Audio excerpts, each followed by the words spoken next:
Welcome to 360 Tamil. இன்னைக்கு இந்த வீடியோல கிரைம் பேட்ரோல்ல இருக்க ஒரு பர்டிகுலர் எபிசோடோட கதையை பத்தி தான் பார்க்க போறோம்.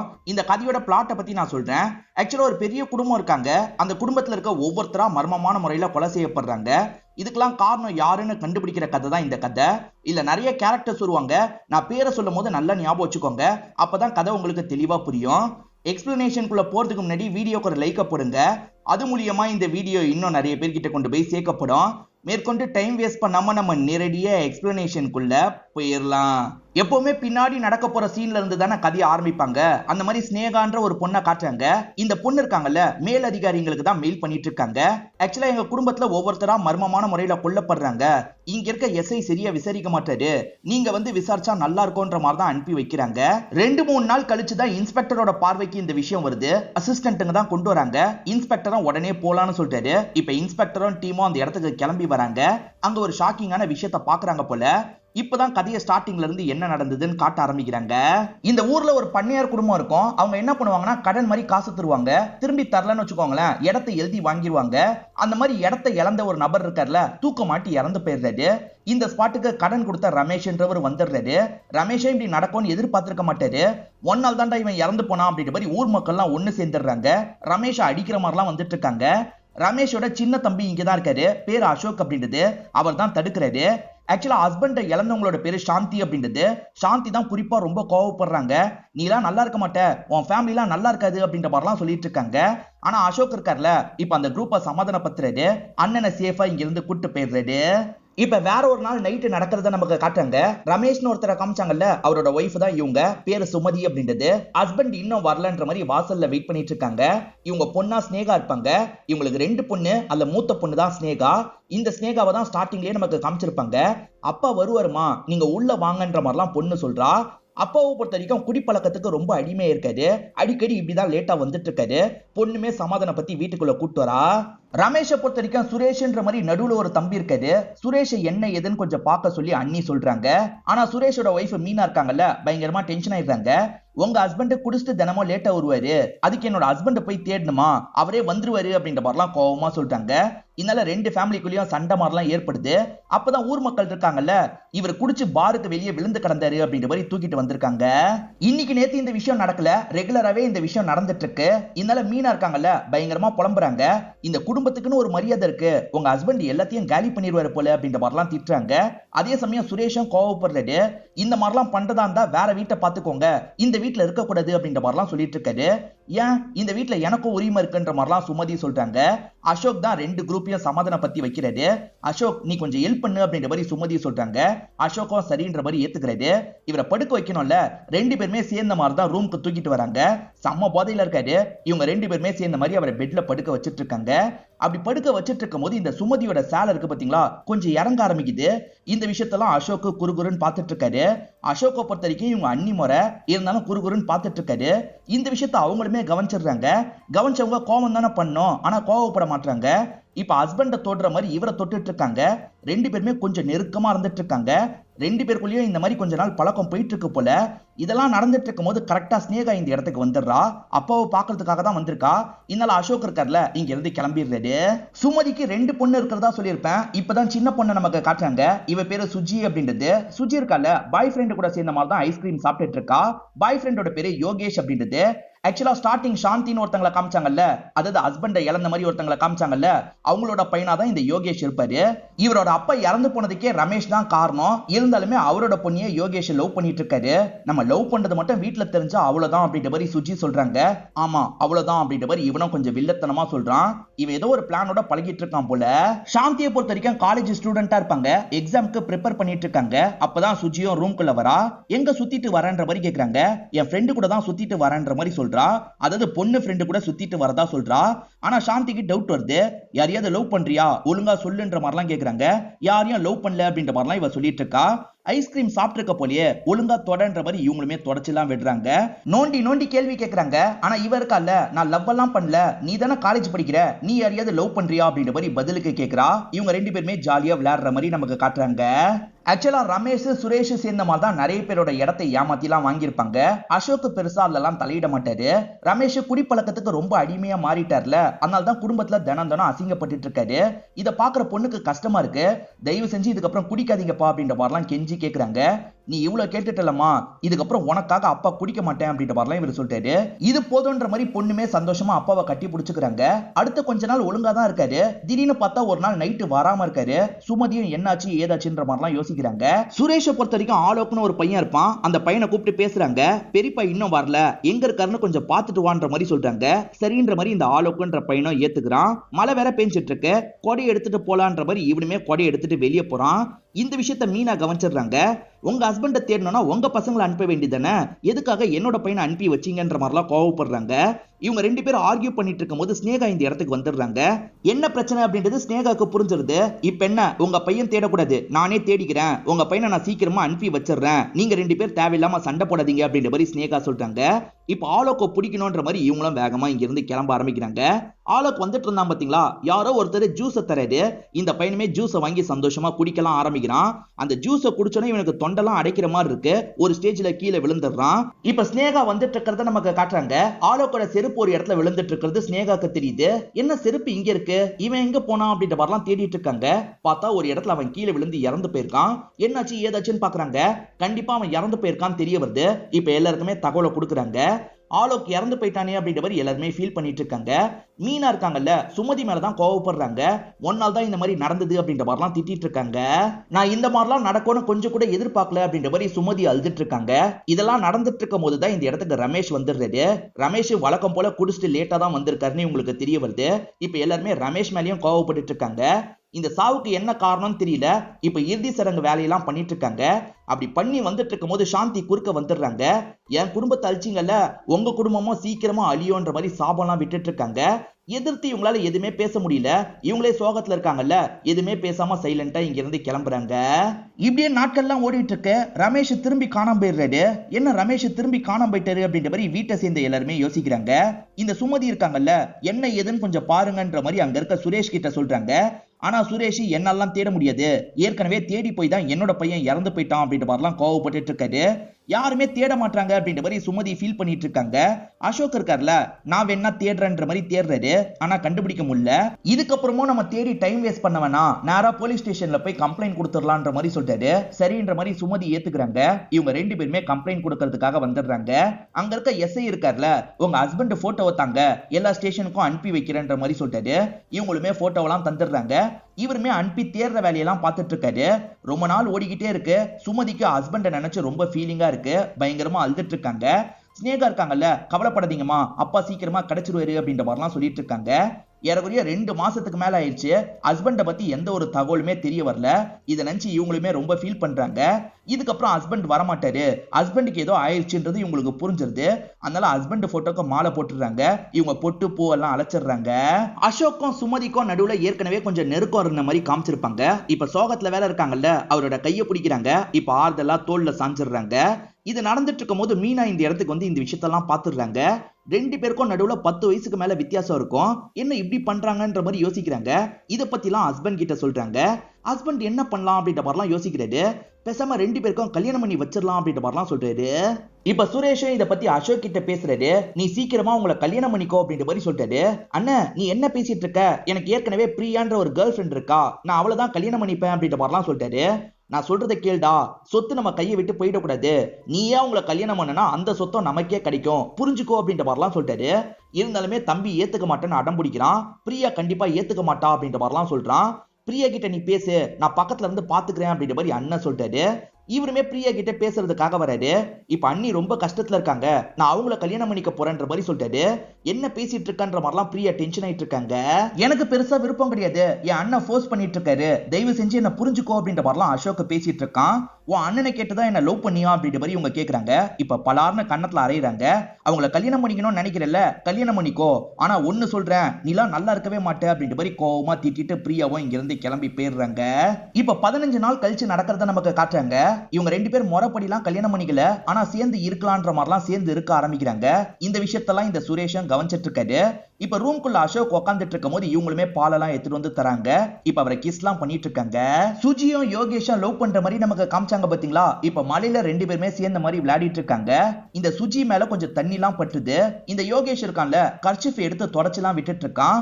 இந்த வழியா வந்துட்டு இருக்க சுரேஷ் இந்த விஷயத்த பாத்துடுறாரு. இவன் யாரோட பையன்றது இவருக்கு நல்லாவே தெரியும். அதனால இந்த பொண்ணை போட்டு பயங்கரமா அடிக்கிறாரு. இவர் அடிச்சிட்டு இருக்கும் போது அசோக்கோ நிறுத்துங்க நிறுத்துங்கன்னு சொல்றாரு. இவ என்ன பண்ணான்னு உனக்கு தெரியாது, இவளை நான் விட மாட்டேன்ற மாதிரிலாம் பயங்கரமா அடிச்சிட்டு இருக்காரு. கோவப்பட்ட அசோக் இருக்காருல, அண்ணனை கூட பார்க்காம தள்ளி விடுறாரு. அண்ணனை கூட பார்க்காம தள்ளி விடுறியான்ற மாதிரி அண்ணன் கோவப்படுறாரு. இப்ப சுஜி எனக்கு பொண்ணு மாதிரி, என் பொண்ணு மேல கைய வச்சா பாத்துட்டு இருப்பேன்னு நினைக்கிறீங்களா? நான் அப்பெல்லாம் பொறுமையா போக மாட்டேன் அப்படின்ற மாதிரி அசோக் சொல்றாரு. ஓஹோ, நீ பொண்ணவே நினைக்க ஆரம்பிச்சிட்டியா? சந்தோஷம் தான். உன் பொண்ணு என்ன பண்ணா தெரியுமான்ற மாதிரி பண்ண விஷயத்த பத்தி சொல்றாரு. பொண்ணு சுஜி இருக்கால, நான் யோகேஷை லவ் பண்றேன், நான் கல்யாணம் பண்ணிக்கிட்டா அவனை தான் பண்ணி பண்ற மாதிரிலாம் சொல்லிட்டு இருக்கா. இதை கேட்கிற சுரேஷ் இன்னமும் டென்ஷனா வராது. நம்ம குடும்பம் இந்த மாதிரி பிரச்சனையை ஃபேஸ் பண்றதுக்கே அந்த சாந்தி தான் காரணம். நம்ம குடும்பத்துக்கு எதிராக பிளாக் மேஜிக்லாம் பண்ணிட்டு இருக்கா அப்படின்ற மாதிரிலாம் திட்டிட்டு இருக்காரு. ஆனா அசோக் இருக்கார்ல, நான் பேசிக்கிறேன்ற மாதிரி சமாதானப்படுத்துறாரு. இப்ப வேற ஒரு நாள் சுரேஷ் இருக்கார்ல, சொத்தை பிரிக்கிறத பத்தி பேசுறாரு. ஏன்னா சேர்ந்து வாழ்றதுல இவருக்கு பெருசா விருப்பம் இல்ல. நம்ம மொத்த சொத்தையும் 2 பாகமா பிரிச்சுக்கலாம்னு சொல்றாரு. ஒரு பாகம் இவருக்கும், இன்னொன்று பாகம் அசோக்கோட ஃபேமிலிக்கும்ன்ற மாதிரி சொல்றாரு. ஆனா இதை கேட்டு சுமதி டென்ஷன் ஆயிடுறாங்க. அப்படிலாம் பிரிக்க முடியாது, மொத்தம் 3 பாகமா தான் பிரிக்கணும். முதல்ல நான் ரமேஷோட ஒய்ஃப், அந்த பாகம் எனக்கு தான் கிடைக்கணும், அசோக்கோட பாகம் அசோக்கு கிடைக்கணும் அப்படின்ற மாதிரிலாம் சொல்றாங்க. பரவாயில்ல, நீ ரொம்ப தெளிவா தான் இருக்கன்ற மாதிரி சுரேஷும் சொல்றாரு. சொத்தை பத்திலாம் அப்புறமா பாத்துக்கலாம் அப்படின்ற மாதிரி பேச்ச மாத்திடுறாரு. இப்ப சுஜி இருக்காங்கல்ல, மலையில கொடை பிடிச்ச மாதிரி நடந்து வந்துட்டு இருக்காங்க. அப்படி வந்துட்டு இருக்கும் போது எதிர யாரோ வந்து நிக்கிறாங்க. வந்தவர் என்ன பண்றாருன்னா இவங்களுக்கு ஜூஸை ஊத்தி தராரு. இவங்களுமே சிரிச்சுக்கிட்டே அந்த ஜூஸை குடிக்கிறாங்க. திடீர்னு தொண்டெல்லாம் கவுற மாதிரி இருக்கு. ஒரு ஸ்டேஜ்ல இவங்களோட கதை இந்த இடத்துல முடிஞ்சிருது. சுஜி இன்னும் வீட்டுக்கு வரல, என்னாச்சு அப்படின்ற மாதிரி எல்லாருமே ரொம்ப பதட்டமா இருக்காங்க. இத பத்திலாம் சுரேஷ் கிட்ட சொல்றாங்க. ஆனா சுரேஷ் பெருசா ஷாக்கே ஆக மாட்டாரு. அவன் இந்நேரத்துக்கு அந்த யோகேஷ் கூட ஓடி போயிருப்பா அப்படின்ற மாதிரி சொல்றாரு. பார்த்து பேசுங்கன்ற மாதிரி அசோக் சொல்றாரு. நான் அப்படிதான் பேசுவேன், அப்பயே கண்டிக்க சொன்னேன், நீ தான் கேட்கல. இப்போ உன் பொண்ணு ஓடி போயிட்டான்னு வெளியே தெரிஞ்சா உனக்கு தான் அசிங்கம் அப்படின்ற மாதிரிலாம் பேசுறாரு. முதல்ல நிறுத்துங்க அப்படின்ற மாதிரி சுமதியும் இந்த இடத்துல கோவப்படுறாங்க. சுஜியை ஒரு வாரத்துக்கு மேல தேடிட்டு இருக்காங்க, ஆனா கண்டுபிடிக்க முடியல. இதனால தான் ஸ்னேகா ரொம்ப வருத்தப்படுறாங்க. நம்ம மேல் அதிகாரிக்கு இந்த இன்ஃபர்மேஷனை கொடுக்கலான்ற மாதிரி யோசிக்கிறாங்க. இங்க இருக்க எஸ்ஐ சரியா கேஸை விசாரிக்கிற மாதிரியே இல்ல, நீங்க இந்த கேஸை விசாரிச்சா நல்லா இருக்கும், தயவு செஞ்சு எனக்காக வாங்கன்ற மாதிரிலாம் இவங்க டைப் பண்ணி அனுப்பி வச்சிடுறாங்க.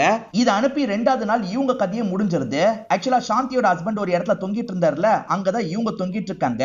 இப்ப எஸ்ஐயும் இந்த கேஸை விசாரிக்கிறதுக்காக வந்துடுறாரு. இவங்க இறந்து போயிட்டாங்கன்னு தெரிஞ்சோன்னா ஃபேமிலியை சேர்ந்த எல்லாருமே பயங்கரமா ஃபீல் பண்ணிட்டு இருக்காங்க. எஸ்ஐ இருக்கார்ல, பார்க்க சூசைட் மாதிரி தான் தெரியுது அப்படின்ற மாதிரிலாம் சொல்லிட்டு இருக்காரு. அப்பதான் இந்த இடத்துக்கு இன்ஸ்பெக்டரோட டீம் வந்துடுறாங்க. ஆக்சுவலா லெட்டரை படிச்சதுக்கு அப்புறம் இந்த இடத்துக்கு கிளம்பி வந்து எதையோ பார்த்து ஷாக் ஆனாங்கல்ல, இங்க ஸ்னேகா இறந்து போயிருக்கிறத பார்த்து தான் ஷாக் ஆயிருப்பாங்க. எஸ்ஐ பாடியை பார்த்தோன்னே சூசைட் அப்படின்ற மாதிரி சொல்லியிருப்பாரு. இந்த விஷயத்தெல்லாம் இன்ஸ்பெக்டர் வரும்போது கவனிச்சிருப்பாரு. எப்படி சார் பாடியை பார்த்தோன்னே சூசைட்னு சொன்னீங்க அப்படின்ற மாதிரிலாம் கிண்டலா எஸ்ஐயை பார்த்து கேட்கிறாரு. எஸ்ஐ என்ன சொல்றதுன்னு தெரியாம கொஞ்சம் முழிக்கிறாரு. சில காரணங்களெல்லாம் சொல்றாரு. ஆனா இன்ஸ்பெக்டர் இருக்கார்ல, அதை தாண்டி நிறைய காரணத்தை சொல்றாரு. நிச்சயமா இது மர்டரா இருக்க தான் வாய்ப்பு இருக்குன்னு சொல்றாரு. இப்ப இன்ஸ்பெக்டர் மொத்த ஃபேமிலியும் உட்கார வச்சு பேச ஆரம்பிக்கிறாரு. எனக்கு ஸ்னேகா கிட்ட இருந்து ஒரு லெட்டர் வந்தது, அது மூலியமா தான் உங்களை பார்த்து பேசுறதுக்காக வந்தேன்.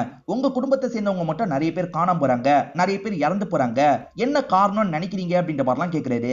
சுரேஷ்க்கு ஆலோக்னு ஒரு பையன் இருந்து இறந்து போன மாதிரி நமக்கு காமிச்சாங்க பாத்தீங்களா? ஆக்சுவலா சுரேஷ்க்கு ரேவந்த்னு ஒரு பையன் இருப்பான். அந்த பையன் எப்படி மிஸ் ஆனா அப்படின்றத மீனா சொல்ல ஆரம்பிக்கிறாங்க. நமக்கும் விஷுவலா காட்ட ஆரம்பிக்கிறாங்க. அந்த ரேவந்தை பொறுத்த வரைக்கும் கிரிக்கெட்ல ரொம்ப ஆசை இருக்கும். என்ன சேர்த்து விடுங்கப்பா அப்படின்ற மாதிரி அப்பா கிட்ட கேட்கிறான். அப்பா அதெல்லாம் முடியாதுன்ற மாதிரி சொல்லியிருப்பாரு. ஒழுங்கா படிக்கிற வேலையை பாருன்ற மாதிரிலாம் சொல்றாரு. இந்த பையன் ரொம்ப கேட்டு பாக்குறான். அப்பா அடிக்கிறாரு, கண்டிப்பா சேர்த்து விட மாட்டேன்னு சொல்றாரு. சரி நம்ம வீட்டை விட்டே போயிடலான்ற மாதிரி இந்த பையன் யோசிக்கிறான். நைட்டோட நைட்டா கிளம்பிட்டு இருக்கான். அப்ப யாரோ மறைச்சு இந்த பையன் கிட்ட ஜூஸ் எல்லாம் ஊத்தி தராங்க. இந்த பையனும் வாங்கி குடிக்கிறான். இப்ப தொண்டெல்லாம் கவ்வ ஆரம்பிக்குது. இவன் இறந்து போயிடுறான் போல. இப்ப வீட்டுக்கு ஒரு மெசேஜ் மட்டும் வருது. அதாவது ரேவந்த் இருக்கான்ல, நான் கிரிக்கெட் விளையாடுறதுக்காக போறேன், நீங்க பர்மிஷன் தராதனால தான் நானே கிளம்பிட்டேன், என்ன தேடாதீங்கன்ற மாதிரி தான் அனுப்பியிருக்கான். இதை பாக்குற எல்லாருமே ஃபீல் பண்றாங்க. உங்க குடும்பத்துக்கு எதிரிங்கன்னு யாராவது இருக்காங்களான்ற மாதிரி இன்ஸ்பெக்டர் கேட்கிறாரு. அப்படிலாம் யாருமே இல்லைன்ற மாதிரி சுரேஷ் சொல்றாரு. ஆனா அசோக் இருக்கார்ல, இல்ல சார், எங்களுக்கு இந்த ஊர் முழுக்க எதிரிங்க இருக்காங்கன்ற மாதிரி சொல்ல ஆரம்பிக்கிறாரு. அசோக்கு ஒரு 15 வயசு தான் இருக்கும். அந்த டைம்லயே 2 அண்ணனுங்க இருக்காங்கல்ல, நிறைய பேருக்கு கடன் தருவாங்க. அந்த கடனை குறிப்பிட்ட நாள்ல அவங்களால திரும்பி தந்திருக்க முடிஞ்சிருக்காது. அதனால அவங்களோட இடத்தெல்லாம் எழுதி வாங்குவாங்க. இவங்களால நிறைய குடும்பம் பாதிக்கப்பட்டிருக்கும். அந்த குடும்பத்துல யாராவது ஒருத்தர் கூட இப்படி பண்ணிருக்கலாம் அப்படின்ற மாதிரிலாம் சொல்றாரு. ஸ்னேகா இறந்து போயிட்டான்னு தெரிஞ்சிருச்சு. ஆனா தங்கச்சி சுஜிக்கு என்ன ஆச்சுன்னு தெரியல. என் சின்ன பொண்ணியாவது கண்டுபிடிச்சு தாங்கன்ற மாதிரிலாம் சுமதி சொல்றாங்க. நான் பாத்துக்கிறேன் அப்படின்ற மாதிரி இன்ஸ்பெக்டர் சொல்றாரு. இதுக்கெல்லாம் என்ன காரணமா இருக்கும்ன்ற மாதிரி டீம் கிட்ட இவர் பேசுறாரு. டீமை சேர்ந்த எல்லாருமே எதிரிங்க லிஸ்ட் எல்லாம் கலெக்ட் பண்ணிடுறாங்க. அதுல குறிப்பா சாந்தியோட பேர் தான் அடிபடுது. சாந்தி தான் சார் அடிக்கடி உங்க கிட்ட கோவப்பட்டு எல்லாம் பேசியிருக்காங்க. உங்க ஃபேமிலி அழிஞ்சு போயிடும்ன்ற மாதிரி சொல்லியிருக்காங்க. அவங்க ஏதாவது பண்ணிருக்க வாய்ப்பு இருக்குன்ற மாதிரி சொல்றாங்க. சரி விசாரிங்கன்ற மாதிரி சொல்றாரு. சாந்தியை விசாரிக்கிறதுக்காக ஆளுங்கெல்லாம் வந்திருக்காங்க. சாந்தியும் ஒரு பொம்மையை வச்சு பூஜை எல்லாம் பண்ணிட்டு இருக்காங்க. நீங்க அழிஞ்சு போயிடுவீங்க, நீங்க அழிஞ்சு போயிடுவீங்கன்ற மாதிரி சொல்லிட்டு இருக்காங்க. யோகேஷ் இருக்கார்ல, என் அம்மாக்கு கொஞ்சம் மனநலம் பாதிக்கப்பட்டுச்சு, அதனால தான் இப்படி எல்லாம் பண்ணிட்டு இருக்காங்க. இவங்களாம் அந்த சாவுக்கு காரணம் இல்லைன்ற மாதிரி சொல்றான். இந்த எஸ்ஐ நிறைய விசாரணை எல்லாம் பண்ணிருப்பார்ல, அதோட காப்பி எல்லாம் எங்களுக்கு வேணும்ன்ற மாதிரி கேக்குறாங்க. இப்ப எஸ்ஐயும் இது வரைக்கும் விசாரணை பண்ண லிஸ்ட் எல்லாம் இவங்க கிட்ட தந்துடுறாரு. அதெல்லாம் இன்ஸ்பெக்டர் அப்சர்வ் பண்றாரு. அதே சமயம் யோகேஷ உட்கார வச்சு விசாரணை பண்ணிட்டு இருக்காரு. உன் அம்மா பண்ணல, அப்ப நீ பண்ணியான்ற மாதிரி கேக்குறாரு. சார் சத்தியமா நான் பண்ணல சார், எஸ்ஐயும் என்னதான் சந்தேகப்பட்டாரு, நீங்களும் என்னதான் சந்தேகப்படுறீங்க அப்படின்ற மாதிரிலாம் இந்த பையன் சொல்றான். எஸ்ஐ இருக்கார்ல, இவனை தான் கூட்டு வந்து பயங்கரமா அடிச்சிருப்பாரு. அந்த சுஜி காணாம போயிருக்கா, நீ தானே காரணம், அந்த குடும்பத்துல இருக்க எல்லாருமே செத்துட்டு இருக்காங்க, நீ தானே காரணம், ஒழுங்கா சொல்லுன்ற மாதிரிலாம் பயங்கரமா அடிச்சிருப்பாரு. இவன் இல்லன்ற மாதிரி சொல்லியிருப்பான். இப்ப பிரசன்ட்ல இன்ஸ்பெக்டர் கிட்டயும் நான் பண்ணல அப்படின்ற மாதிரிலாம் சொல்லிட்டு இருக்கான். இன்ஸ்பெக்டர் என்ன சொல்றாருன்னா, வெளிய இருந்து யாரோ பண்ண மாதிரி தெரியல, குடும்பத்தை சேர்ந்த யாரோவே பண்ண மாதிரி எனக்கு தெரியுது. ஏன்னா குடும்பத்துக்குள்ளேயே ஏகப்பட்ட உள்குத்து இருக்கு. அதனால 2 பேரையும் தனித்தனியா நம்ம விசாரிச்சு பார்க்கணும்ன்ற மாதிரி சொல்றாரு. அதாவது இப்ப மொத்தமா 2 ஃபேமிலி இருக்காங்கல்ல, அவங்கள தனித்தனியா விசாரிக்கணும் அப்படின்ற மாதிரிலாம் யோசிக்கிறாரு. இப்ப முதல்ல மீனா சுரேஷ வர வச்சு இவங்க பேச ஆரம்பிக்கிறாங்க. இந்த சுரேஷ பொறுத்த வரைக்கும் சுமதி மேலதான் சந்தேகப்படுறாரு. சுமதிக்கு ஸ்டார்டிங்ல இருந்தே எங்க சொத்து மேலதான் கண்ணு, என் அண்ணன் மேல அவங்களுக்கு பெருசா விருப்பம் இருந்ததே கிடையாது, என் அண்ணனை மேக்சிமம் அவாய்ட் பண்ணிக்கிட்டே தான் இருப்பாங்க. அப்படி இருக்கும் போதுதான் என்னோட அண்ணன் காணாம போயிட்டாரு. அதுக்கப்புறம் என்னோட தம்பி அசோக் கூட ரொம்ப நெருக்கமா இருந்துட்டு இருந்தாங்க. இதை வெளியே யாராவது பார்த்தா அசிங்கன்ற மாதிரி நாங்க 2 பேருமே யோசிச்சோம். அதனால பேசாம கல்யாணம் பண்ணி வச்சிடலான்றதுக்காக தான் 2 பேருக்குமே கல்யாணம் பண்ணி வச்சோன்னு சொல்றாரு. 2 பேருக்கு கல்யாணம் நடந்திருக்க போல, அதெல்லாம் ஸ்டார்டிங் நமக்கு காமிச்சிருக்க மாட்டாங்க, இவங்க சொல்லும் போது தான் தெரிய வருது. இப்ப அடுத்ததா சுமதி கிட்டயும் அசோக் கிட்டயும் விசாரிக்க ஆரம்பிக்கிறாங்க. சுமதியை பொறுத்த வரைக்கும் மீனா மேலதான் சந்தேகப்படுறாங்க. ஆக்சுவலா மீனா ஒரு நாள் இருக்காங்கல்ல, வீட்டுக்குள்ள ஏதோ ஒரு பூஜை மாதிரிலாம் பண்ணிருப்பாங்க, பிளாக் மேஜிக் மாதிரி பண்றான்ற மாதிரி இவங்க சந்தேகப்பட்டு விசாரிச்சிருப்பாங்க. அதுக்கு மீனா இருக்காங்கல்ல, நான் பிளாக் மேஜிக் போறதுக்காக தான் இந்த விஷயத்த பண்ணிட்டு இருக்கேன், அதாவது ரிவர்ஸ் பண்றதுக்காக தான் பண்ணிட்டு இருக்கேன்ற மாதிரி சொல்லியிருப்பாங்க. ஆனா அவ போய் சொன்னா சார், அவ கண்டிப்பா பிளாக் மேஜிக் தான் பண்ணிருக்கான்ற மாதிரி சுமதி சொல்றாங்க. இந்த இன்ஸ்பெக்டருக்கு பிளாக் மேஜிக்ல எல்லாம் பெருசா நம்பிக்கை இல்ல, அதனால தான் சாந்தியை கூட இவர் பெருசா சந்தேகப்பட்டிருக்க மாட்டாரு. ஆக மொத்தத்துல 2 பேருக்குள்ளேயும் நிறைய பிரச்சனை இருக்கு, அந்த பிரச்சனையை மனசுல வச்சு யாராவது பண்ணிருக்க வாய்ப்பு இருக்குன்னு சொல்லிட்டாரு. இப்பதான் அந்த சின்ன பையனோட பாடி உங்களுக்கு கிடைச்சிருக்கு. ஒரு இடத்துல கரை ஒதுங்கி இருக்கு போல, அங்க இருந்து தகவல் வருது. இவங்க போய் செக் பண்றாங்க, அது பையனோட பாடின்றது கன்ஃபார்ம் ஆயிருது. இப்ப ரேவந்தோட பாடியை பார்த்து ஃபேமிலியை சேர்ந்த எல்லாருமே ஃபீல் பண்றாங்க. சீக்கிரமா பாடியை போஸ்ட்மார்ட்டம் பண்ணுங்கன்னு இன்ஸ்பெக்டர் சொல்றாரு. ஆளுங்களும் சரின்ற மாதிரி ஏத்துக்கிறாங்க. பையனோட பாடி ஒரு இடத்துல கிடைச்சது பாத்தீங்களா, அந்த இடத்த பார்வையிடுறதுக்காக இவர் வந்திருக்காரு. ஆக்சுவலா ஒரு டேம் இருக்கு, அந்த டேமை பொறுத்த வரைக்கும் அந்த பையன் ஊர்ல தான் இருக்கும். அங்க இருந்து பாடியை போட்டு இங்க வரைக்கும் வந்திருக்க கூட வாய்ப்பு இருக்குன்ற மாதிரிலாம் இவங்க யோசிக்கிறாங்க. இதை தாண்டியும் நிறைய ஊருக்கு இந்த தண்ணி போகும், அங்க மத்த பாடி கிடைக்க கூட வாய்ப்பு இருக்கு, அங்கெல்லாம் செக் பண்ணி பாருங்கன்ற மாதிரி சொல்றாரு. ஆளுங்களும் சரின்ற மாதிரிலாம் இந்த இடத்துல ஏத்துக்கிறாங்க. அவங்க காணாம போனதுக்கு மறுநாள் தான் இந்த டேமை திறந்து விடுறாங்களான்றத செக் பண்ணுங்கன்ற மாதிரி சொல்றாரு. ஆளுங்களும் சரின்ற மாதிரி ஏத்துக்கிறாங்க. சார் நீங்க சொன்னது சரிதான் சார், அவங்க என்னைக்கு காணாம போறாங்களோ அன்னைக்கு மறுநாள் தான் டேமை ஓபன் பண்றாங்க, சோ தண்ணியில அடிச்சிட்டு போகுது, நீங்க நினைச்சது சரின்ற மாதிரி சொல்றாங்க. ஸ்னேகாவோட போஸ்ட்மார்ட்டம் ரிப்போர்ட்டும் வந்துருது. கழுத்துல 2 இடத்துல நெரிக்கப்பட்ட மாதிரி காயம் இருந்திருக்கும், அதாவது ஸ்டார்டிங் சாவடிச்சிருக்காங்க, அதுக்கப்புறம் தான் தூக்குல தொங்க விட்டுருக்காங்க. நீங்க நினைச்சது சரிதான் சார், இது சூசைட் கிடையாது, யாரோ சாவடிச்சுட்டு தான் சூசைட் மாதிரி செட் பண்ணிருக்காங்கன்ற மாதிரி சொல்றாங்க. இன்ஸ்பெக்டரை பொறுத்த வரைக்கும் இந்த ஏரியாவோட எஸ்ஐ மேல டவுட் வருது. ஏன்னா எஸ்ஐ கேஸ சரியாவே விசாரிக்கலன்ற மாதிரிலாம் இவங்க யோசிக்கிறாங்க. எல்லா ஸ்டேஷனுக்கும் ஃபார்வர்ட் பண்ணி கண்டுபிடிக்கணும்ல, ஆனா யாரையும் கண்டுபிடிக்கிறதுக்கு இவர் முயற்சியை செஞ்சிருக்க மாட்டாரு. அதனால தான் இவங்களுக்கு டவுட் வருது. இத பத்திலாம் எஸ்ஐயை உட்கார வச்சு இவங்க பேசி பாக்குறாங்க. எஸ்ஐ இருக்கார்ல, சார் ஏகப்பட்ட பெண்டிங் கேஸ் இருந்தது சார், அதனால மிஸ்ஸிங் கேஸ்ல என்னால கான்சென்ட்ரேஷன் பண்ண முடியல, அதனால தான் பெருசா நான் ஃபார்வர்ட் பண்ணல சார், மத்தபடி எதுவுமே இல்லன்ற மாதிரிலாம் சொல்றாரு. இவர் சொல்றது பெருசா நம்புற மாதிரி இல்ல, இருந்தாலுமே கிளம்புங்க அப்படின்ற மாதிரி இப்போதைக்கு இங்க இருந்து அனுப்பிடுறாங்க. ரேவந்த்னு ஒரு பையனோட பாடி கிடைச்சது பாத்தீங்களா, இப்ப போஸ்ட்மார்ட்டம் ரிப்போர்ட் வந்துருது. அது மூலியமா இவங்களுக்கு நிறைய விஷயம் தெரிய வந்திருக்கு. அது என்னன்னு பாத்தீங்கன்னா, அவன் உடம்புல விஷம் கிடைச்சிருக்கும். விஷத்தை கன்சியூம் பண்ண வச்சுதான் சாவடிச்சிருக்காங்க போலன்ற மாதிரி யோசிக்கிறாங்க. அதோட மட்டும் நிறுத்தாம கல்லை வச்சு மண்டிலேயே அடிச்சிருக்காங்க. அவன் அடையாளம் தெரியக்கூடாதுல்ல, அதனாலதான் இந்த மாதிரி அடிச்சிருக்காங்க. ஆனா இந்த பையனோட விஷயத்துல உடம்புல இருக்க மச்சத்தை வச்சே பேரண்ட்ஸ் கண்டுபிடிச்சிருக்காங்க அப்படின்ற மாதிரிலாம் சொல்லிட்டாரு. இன்ஸ்பெக்டர் இருக்கார்ல, இந்த ஊர்ல பாடி கிடைக்கூடாதுன்னு கில்லர் நினைச்சிருக்கான். அதனாலதான் அந்த டேம்ல பாடியை போட்டிருக்கான். இதை தாண்டி உசாரா முகத்தையும் சேதப்படுத்திருக்கான். ரொம்ப தெளிவா தான் இந்த விஷயத்தெல்லாம் பண்ணிருக்கான்ற மாதிரி சொல்லிட்டாரு. விஷம் கலந்திருந்ததா சொன்னாங்க பாத்தீங்களா, அது ஒரு விதமான கெமிக்கலா இருக்கும். அந்த கெமிக்கல் அவ்வளவு சீக்கிரம்லாம் கிடைக்காது. ஏதாவது ஃபேக்டரியில இருந்து தான் வாங்கியிருக்க முடியும். பக்கத்துல இருக்க கெமிக்கல் ஃபேக்டரியில எல்லாம் விசாரிங்கன்ற மாதிரி சொல்லிட்டாரு. இப்ப ஆளுங்களுமே எல்லா ஃபேக்டரியிலயும் விசாரணை பண்ணிட்டு இருக்காங்க. இன்ஸ்பெக்டரை பொறுத்த வரைக்கும் எஸ்ஐ மேல சந்தேகப்பட்டார்ல, அவரோட டவர் ரேஞ்ச் எல்லாம் செக் பண்ணுங்கன்ற மாதிரி சொல்லியிருப்பாரு. ஆளுங்க செக் பண்ணும் போது தான் ஒரு ஷாக்கிங்கான விஷயம் தெரிய வருது.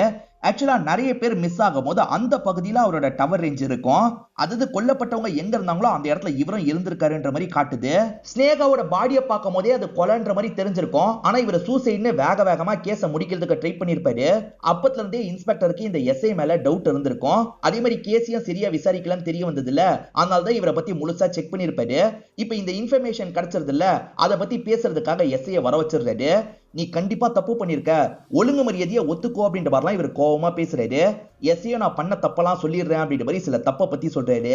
நான் சத்தியமா கொலைலாம் பண்ணல சார், பாடியை கொண்டு போய் போடுற வேலையை மட்டும் தான் பண்ணேன். அதே சமயம் இந்த கேஸை பெருசா நோண்டாம முடிக்கிறதுக்கு ஹெல்ப் பண்ண அப்படின்ற மாதிரிலாம் சொல்றாரு. யாருக்காக இந்த ஹெல்ப்பை பண்ணன்ற மாதிரி விசாரிக்கிறாங்க. யாருக்காக பண்ணாருன்றத சொல்லிடுறாரு. இதை கேட்கிற இவங்க எல்லாருமே ஷாக் ஆயிடுறாங்க. அவனை கூப்பிட்டு விசாரிக்கணும்ன்ற மாதிரிலாம் யோசிக்கிறாங்க. இப்பதான் கில்லர் யாருன்றதை நமக்கு ரிவீல் பண்றாங்க. ஆக்சுவலா அசோக்கும் அவரோட கேர்ள் ஃப்ரெண்ட் பிரியாவும் தான் இதெல்லாம் பண்ணிருப்பாங்க.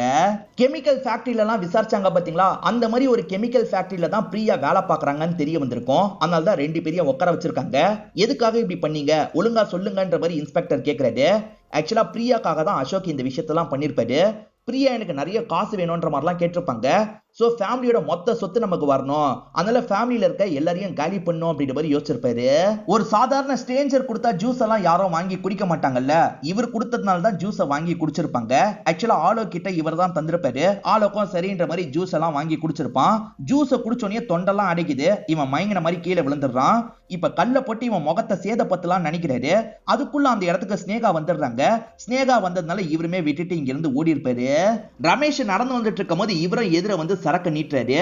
இப்ப நான் சரக்கு அடிக்கிறது இல்லடா விடுன்ற மாதிரி அண்ணன் சொல்றாரு. அண்ணன் ஒரு வாட்டி அடின ஒன்னும் பிரச்சனை இல்லை அப்படின்ற மாதிரி இவனுமே ஊத்திலாம் தந்துட்டு இருக்கான். சரின்ற மாதிரி ரமேஷும் வாங்கி குடிக்கிறாரு. குடிச்சோடனே தொண்டெல்லாம் கவ்வ ஆரம்பிக்குது. இந்த இடத்துல விழுந்துடுறாரு. இவனுமே கல்ல தூக்கி இவரோட மண்டியை சேதப்படுத்திடுறான். அதுக்கப்புறம் எஸ்ஐக்கு கால் பண்ணி தகவலை கொடுத்துறான். எஸ்ஐயும் வண்டி எடுத்துட்டு அந்த இடத்துக்கு வந்துடுறாரு. தூக்கிட்டு போய் டேம்ல இருந்து போட்டிருப்பாரு. எஸ்ஐ ஹெல்ப் இருக்கிறதுனால ஈஸியா இதெல்லாம் பண்ணிடலாம் அப்படின்ற மாதிரி இவன் யோசிச்சிருப்பான். ஆக்சுவலா சுஜியை பொறுத்த வரைக்கும் வீட்டுல ஏத்துக்கலன்ற மாதிரி ஃபீல் பண்ணாங்கல்ல, கவலைப்படாத நான் ரெண்டு பேருக்கும் கல்யாணம் பண்ணி வைக்கிறேன்னு சொல்லியிருப்பாரு. ஜூஸை குடின்ற மாதிரி இவங்க கிட்ட தந்திருப்பாரு. இவங்களுமே சந்தோஷமா ஜூஸை வாங்கி குடிச்சிருப்பாங்க. இவங்களுமே இறந்து போயிடுறாங்க. ரேவந்த் கிளம்பிட்டு இருக்கும் போது மறைச்சு ஜூஸ் தந்ததும் இவரா தான் இருப்பாரு. அதை வாங்கி குடிச்சுதான் அவன் இறந்து போயிருப்பான். சரி ஸ்னேகாவை மட்டும் எதுக்காக வித்தியாசமா சாவடிச்சீங்க சொல்லுங்கன்ற மாதிரிலாம் இங்க இருக்க ஆளுங்க கேக்குறாங்க. ஆக்சுவலா ஒவ்வொருத்தரா சாவடிச்சிட்டு இருக்கிறது என்னைக்கா இருந்தாலும் பிரச்சனை ஆகும் அப்படின்ற மாதிரி பிரியா யோசிச்சிருப்பாங்க. அதனால பிரியா வேற ஒரு பிளான சொல்லியிருப்பாங்க. அது என்னன்னு பாத்தீங்கன்னா, ஒன்ன தவிர எல்லாரையுமே ஒரு திருவிழா ஃபங்க்ஷனுக்காக அனுப்புறதுக்கு பிளான போடு. அப்படி போயிட்டு இருக்கும் போது அவங்க பஸ் கவுந்து வெல்ற மாதிரி நம்ம பிளான் பண்ணிடலாம். சோ மொத்தமா எல்லாருமே இறந்து போயிடுவாங்கன்ற மாதிரி சொல்லியிருப்பாங்க. இது சார்ந்து வீட்டுல வச்சு இவங்க ரெண்டு பேருமே பிளானை டிஸ்கஸ் பண்ணிட்டு இருக்காங்க. இந்த டிஸ்கஷன் நடந்துட்டு இருக்கும் போது ஸ்னேகா இருக்காங்கல்ல, சாதாரணமா அந்த இடத்துக்கு வந்துடுறாங்க. இவங்க பேசின எல்லா விஷயத்தையும் கேட்டுறாங்க. அப்ப நடக்கிற கொலைக்கெல்லாம் நீங்க தான் காரணமா அப்படின்ற மாதிரி கேக்குறாங்க. இந்த எஸ்ஐ கேஸை ஒழுங்கா விசாரிக்க மாட்டாருன்றதுக்காக நான் ஏற்கனவே இன்ஸ்பெக்டருக்கு இந்த தகவல்லாம் அனுப்பிட்டேன். அவர் எப்பனாலும் வந்துருவாரு, சீக்கிரமா உங்களை பிடிச்சிருவாருன்ற மாதிரிலாம் இவங்க சொல்லிட்டு இருக்காங்க. இவங்க ரெண்டு பேருமே கண்ட்ரோல் பண்றதுக்கு ட்ரை பண்றாங்க. அதை மீறி ஸ்னேகா ஓடுறதுக்கெல்லாம் ட்ரை பண்றாங்க. அப்ப பின்னாடி இருந்து பிரியா இருக்காங்கல்ல, கழுத்தை நெரிச்சிடுறாங்க. இவங்க கதையை இந்த இடத்துல முடிச்சிடுறாங்க. ஸ்னேகா மட்டும் இதை கவனிக்காம இருந்தாங்கன்னு வச்சுக்கோங்களேன், எல்லாரையும் ஒரு ட்ரிப்புக்கு அனுப்புற மாதிரி பிளான் பண்ணி காலி பண்றது தான் இவங்க பிளானா இருந்திருக்கும். ஸ்னேகா மட்டும் எங்களுக்கு அனுப்பலனா இந்த இடத்துக்கு மொத்த ஃபேமிலியும் காலி பண்ணி நிம்மதியா அந்த சொத்தோட வாழ்ந்திருப்ப அப்படிதானேன்ற மாதிரி இன்ஸ்பெக்டர் கேக்குறாரு. இன்ஸ்பெக்டருக்கும் டீமுக்கும் ஸ்டார்டிங்ல இருந்தே அசோக் மேல டவுட் வந்திருக்காது. ஏன்னா அசோக் தான் அந்த ஃபேமிலிலேயே ரொம்ப நல்லவர் மாதிரிலாம் பேசுவாரு. உன் அண்ணன் சுரேஷோ இல்லனா சுமதியோ தான் சொத்துக்கு ஆசைப்பட்டு இந்த மாதிரி முட்டாள்தனத்தை பண்ணிருக்காங்கன்னு நினைச்சேன், பார்த்தா நீ தான் பண்ணிருக்க, உனக்கான தண்டனை கிடைக்கும்ன்ற மாதிரி சொல்லிட்டாரு. இதோடயே இந்த கதையை நமக்கு முடிச்சிடுறாங்க. இந்த கதையில வந்த ட்விஸ்ட் அண்ட் டர்ன்ஸ்லாம் கண்டிப்பா உங்களுக்கு பிடிச்சிருக்கும் நம்புறேன். இந்த வீடியோ உங்களுக்கு பிடிச்சிருந்ததுன்னா லைக் பண்ணுங்க, கமெண்ட் பண்ணுங்க, மறக்காம 360 தமிழ் சேனலை சப்ஸ்கிரைப் பண்ணுங்க. தொடர்ச்சியா இந்த மாதிரி வீடியோக்கள் வந்துகிட்டே தான் இருக்கும்.